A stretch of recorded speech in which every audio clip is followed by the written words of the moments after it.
The DA says that if this report into the spy claims against MPs is not released to the public, it really should be. So we're going to talk to Dianne Kohler Barnard now from the DA.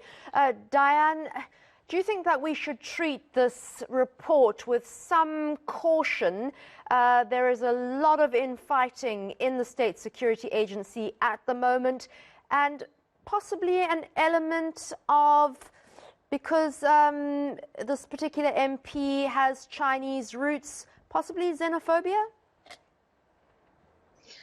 Well, that aside, I think we must look back a little bit. There was a great deal reported on this particular MP earlier in the year, 5th of July, and it referenced 2019, the ANC's Integrity Commission listed Dr. Havard among 22 politicians as candidates that they wanted removed from the party's list for, and I quote, corruption and other acts of misconduct. So there is something of a background, but why the leak? Obviously, it could be to discredit someone, or secondly, it could be someone inside the State Security Agency who's desperate to get a report out there, to bring to light a report that's deliberately being hidden. So there are options, but certainly, you know, a report like that is not made lightly, and it is claiming that an ANC MP is possibly spying for another country. And yes, State Security Agency is rather sieve-like these days. It leaks constantly. But I've obviously written to the President, who's the de facto Minister of State Security, and I've pointed out that this involves a public representative, and it's in the public interest.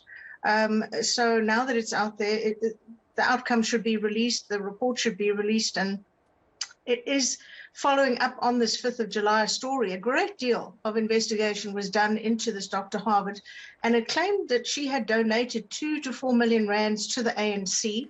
Of course, she filled in the position of the late great minister in the presidency, Jack Mthembu, who died most tragically. Now, it was claimed then that she was linked to what is seen as a rather shadowy entity, the United Front Work Department. It's an entity within the Chinese Communist Party. And this report claimed that that entity aims to build patronage networks and to cement Chinese influence in Africa and elsewhere.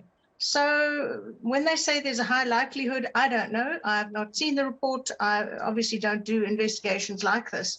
But I have asked that it be looked at by the Joint Standing Committee of Intelligence, and nothing that goes on in that committee is ever released, of course. So it would be a shame that something that involves a public representative who takes public money as a salary should not be made public. Dianne, there were reports, as you said, in July of Dr. Xiaomei Havard being the director, I think, of 58 companies, donating several million to the ANC. We don't know if that was verified as being 100% accurate, but why would the ANC caucus, I mean, you've been in Parliament for a long time, you would know how it works. Why would the ANC caucus want an MP in place when there was a cloud hanging over her head in terms of her reputation? Well, that's a multi-million-dollar question, isn't it? And in fact, there are claims that it's because of her enormous donations to the party. This is not unheard of. I've seen it happening in other parties where enormous amounts of money basically buy them a seat. Is that a possibility? Yes. Are there dedicated ANC people who should perhaps have this position? I don't know. It might be sour grapes on the part of someone. It may be someone within state security, because one has to ask if indeed she's handing over classified documents, how is she getting them? Maybe someone within is giving her the documents and is trying to keep that covered up. I don't know, but this matter has to be investigated. It cannot simply be swept aside. It should have been investigated, and perhaps it was because of those earlier reports this year, and perhaps this is the outcome of that investigation. But why it has not come to light without it being leaked from the State Security Agency is a big question that has to be asked. because since the high-level report, vague attempts have been made to clean up and clear out state security, but I fear there's a big move to put the people back in place who were removed in an attempt to switch off the looting taps as they were, and slowly but surely they're being filtered back in. So these are huge issues that have to be tended to, but this one alone is extremely concerning. We can't have people in this country allegedly working for this country, as it were, as a member of parliament, who have these sorts of clouds hanging over their head. She must either be cleared or she must be dealt with in terms of the law. I don't know, but I believe that selling classified documents to another country would possibly be deemed to be treason. Just very quickly, Dianne, these SSA reports are done all the time, and they don't ever get issued to the public unless there's a leak.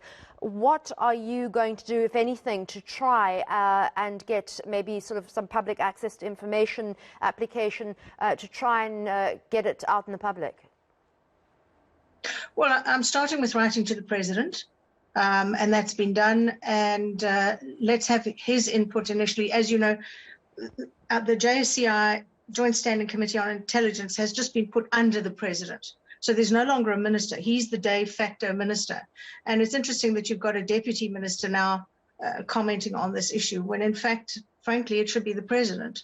So it's a very murky area at the moment. It has yet to be clarified, the roles of the various entities and the lines that one follows.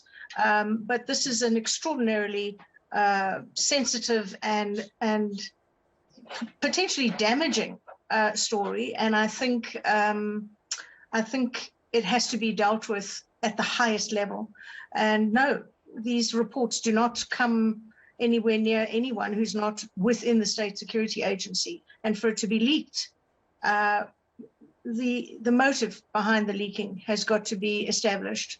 And if it was something that was being swept under the carpet, perhaps it was justified, although whoever leaked it is no doubt going to face huge sanctions. But if it's merely an alternative attempt to discredit the doctor, that also must be determined. And I'm sure her future hangs in the balance here. Yeah, I'm sure she would like her reputation to be cleared too. Thank you so much. That was DA MP Dianne Kohler Barnard. Thank you for your time.